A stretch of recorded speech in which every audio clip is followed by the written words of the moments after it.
July 15, 1962, Vienna, Austria. Edward Reeves looked out over the Danube from his balcony, the morning sun glinting off the river's surface. For years into his posting at the Vienna station, and he still found moments to appreciate the city's beauty, despite the darkness that lurked beneath its elegant facade. Vienna had become the perfect Cold War chessboard neutral territory where East met West, where secrets changed hands in shadowy corners of coffeehouses. He straightened his tie and checked his watch. An American diplomat by official cover, CIA field officer by trade, Reeves had built a reputation as a patient, methodical case officer. At 36, his hairline was beginning to recede, but his blue eyes remained sharp, observant. Those eyes had served him well, helping him spot surveillance, identifying potential assets, reading people's intentions before they spoke. The telephone rang inside his apartment. "Morning, Ed," came the voice of Richard Helms, his direct supervisor back at Langley. Not the station chief calling, but Langley itself. Unusual. "Good morning, sir," Reeves replied, instantly alert. "How's the weather in Vienna?" "Clear skies, pleasant breeze." The standard opening exchange confirming no duress. "We have a walk-in situation at the embassy. Polish military intelligence officer. Claims to have urgent information regarding Soviet nuclear deployments. Station chief wants you to handle the initial assessment. I'll be there in 20 minutes. Reeves gathered his notepad and pen, slipped them into his briefcase, and exited his apartment. On the street, he performed his standard counter-surveillance detection route down the block into a bakery, out the rear entrance, doubling back through a parallel street. 15 minutes later, satisfied he wasn't being followed, he entered the American embassy through a side entrance. The station chief, Bernard Miller, met him in a secure room in the basement. "His name is Major Ryszard Kuklinski," Miller said. "Polish military intelligence. Says he wants to speak only with an American case officer with direct access to Washington. He's been waiting since dawn." "What's his story?" "Claims to have information about Soviet nuclear deployments. Won't elaborate without assurances." Reeves nodded. Walk-ins were always tricky. They could be genuine defectors with valuable intelligence, provocateurs sent to feed disinformation, or bait for an elaborate trap. "Any signs of surveillance on him?" "None that our security team detected." Reeves entered the interview room. The man sitting at the table appeared to be in his mid-40s, with the rigid posture of a career military officer. His eyes, however, showed profound weariness. "Major Kuklinski, I'm Edward Reeves, Foreign Service Officer. No mention of CIA. Let him make the first move." "We both know that is not accurate, Mr. Reeves," Kuklinski said in accented English. "I did not risk my life to speak with a diplomat." Reeves sat down across from him. "Why don't you tell me why you're here?" "I need guarantees first. Protection for my family if necessary. I can't offer guarantees until I know what you're bringing to the table."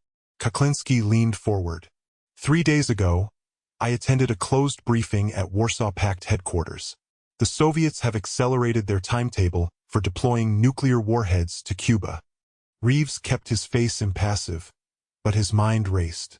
This was the first concrete intelligence suggesting nuclear weapons in Cuba.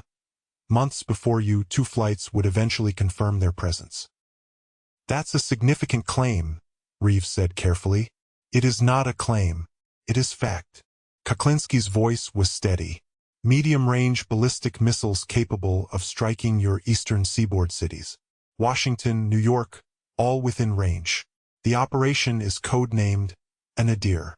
The first components are already en route, disguised as agricultural equipment."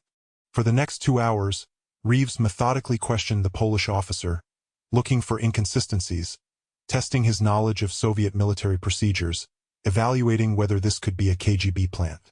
Kuklinski answered with precise details, deployment schedules, missile specifications, the Soviet commanding officers involved.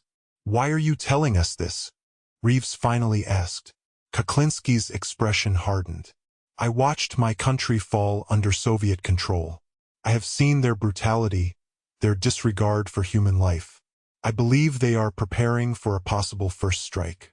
They speak of correlation of forces being in their favor.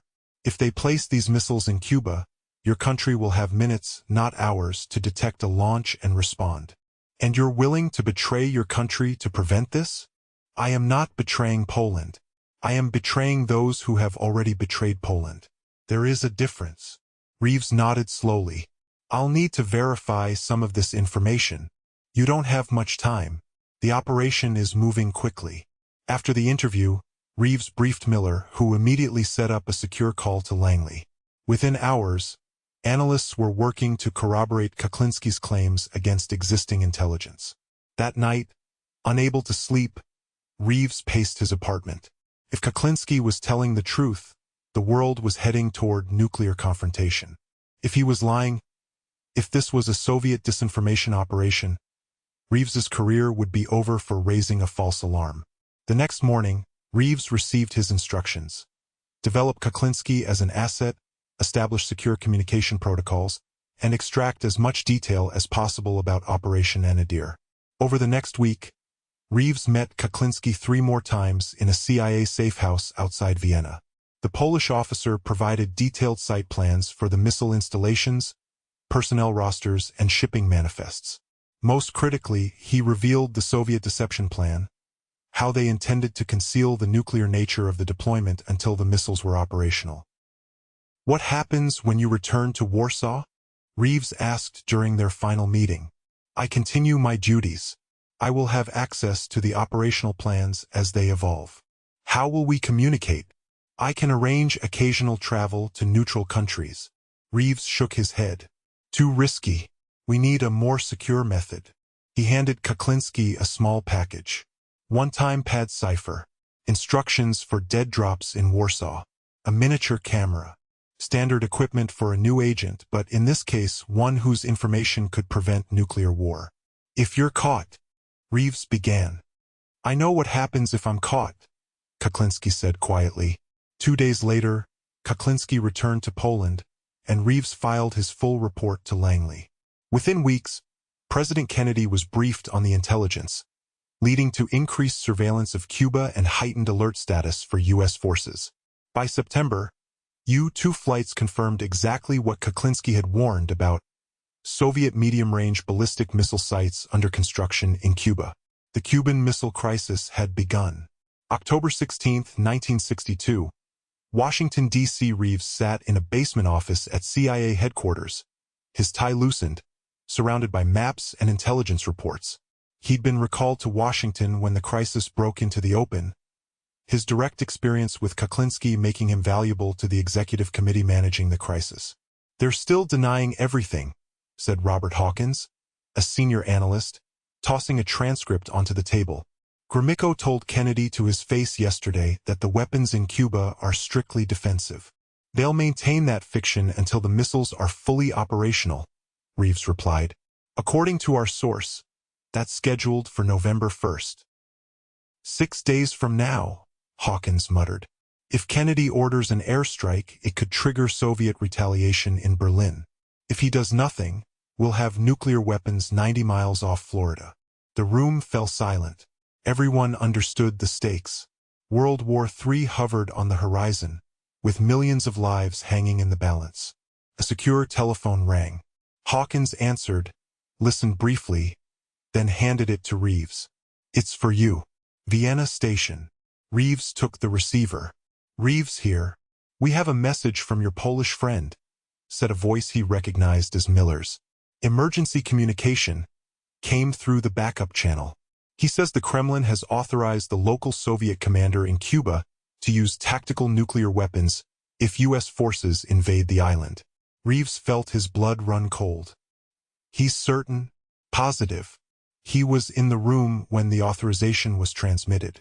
The local commander has pre-delegation authority. He doesn't need to wait for Moscow's order if American troops land on Cuban soil. I'll inform the director immediately. Reeves hung up and turned to Hawkins. We have a problem. Within an hour, Reeves was briefing CIA Director John McCone on Kuklinski's warning. McCone immediately contacted Secretary of Defense McNamara, who brought the information to President Kennedy. The intelligence transformed the crisis. Kennedy, who had been considering an invasion of Cuba as a viable option, now understood that such a move could trigger immediate nuclear response. The Joint Chiefs' recommendation for airstrikes followed by invasion was set aside in favor of the naval quarantine approach. October 28, 1962, Washington, D.C. Reeves sat in his apartment, radio tuned to the news, waiting for word of either resolution or catastrophe. The past 13 days had been the closest the world had ever come to nuclear war. The telephone rang. "It's over," Hawkins said when Reeves answered. "Khrushchev has agreed to remove the missiles in exchange for our Jupiter missiles being withdrawn from Turkey." Reeves closed his eyes, exhaling slowly. "Any mention of our source's contribution?" "Strictly compartmented. The president knows an intelligence source provided critical warning, but even most ExComm members don't know the details." "Good. Keep it that way. He's still in place, still valuable." After hanging up, Reeves poured himself a scotch and walked to the window. Outside, people moved along the sidewalks, unaware of how close they had come to annihilation, unaware that a single Polish officer's conscience had helped avert disaster. The Cuban Missile Crisis passed into history, but Kuklinski's work continued. For the next 9 years, he provided the United States with thousands of pages of Warsaw Pact documents, including the Soviet Union's entire strategic war plan against NATO. Reeves remained his primary handler, meeting him in various European capitals when Kuklinski could arrange travel. December 2, 1971, London, England. Reeves sat in a booth at the back of a small pub in Notting Hill, nursing a pint of bitter. His hair had gone completely gray, and the lines around his eyes had deepened with years of stress and secrecy. Through the window, he watched Londoners hurrying through the drizzling rain, wrapped in winter coats. The bell above the door jingled, and Kuklinski entered. He stamped his feet to shake off the rain, scanned the room with practiced casualness, and made his way to Reeves's booth. 9 years had etched new lines in his face as well. "It's good to see you, my friend," Reeves said as they shook hands. "And you?" Kuklinski ordered a scotch when the waitress came by. Once she had gone, his expression turned grave. "I don't have much time. I'm here with a military delegation, only managed to slip away for an hour." "What's happening?" "The Soviets are planning another nuclear deployment, this time in East Germany. SS-20 intermediate-range missiles. Mobile launchers difficult to track. They can reach any target in Western Europe within minutes." Reeves leaned forward. "Deployment timeline? Beginning next spring. But that's not why I needed to see you urgently." Kuklinski glanced around the pub, then lowered his voice. "There's been a security review in Warsaw. Counterintelligence is investigating information leaks. I believe they're closing in on me." Reeves felt a familiar tightness in his chest.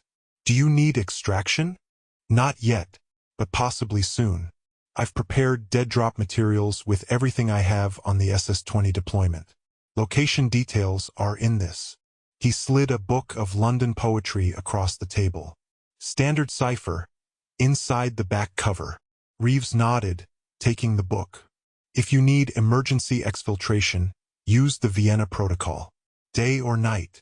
"I know." Kuklinski sipped his scotch. "Sometimes I wonder if it's been worth it. All these years of deception. You've saved countless lives. The intelligence you've provided has prevented numerous miscalculations that could have led to war. Perhaps." Kuklinski smiled sadly. "Or perhaps I've simply postponed the inevitable. The Soviets will not abandon their ambitions. No empire lasts forever. Let us hope we both live to see its end."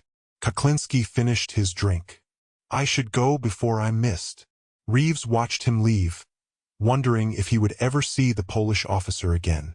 He paid the bill and stepped out into the London rain, the book of poetry tucked safely inside his coat.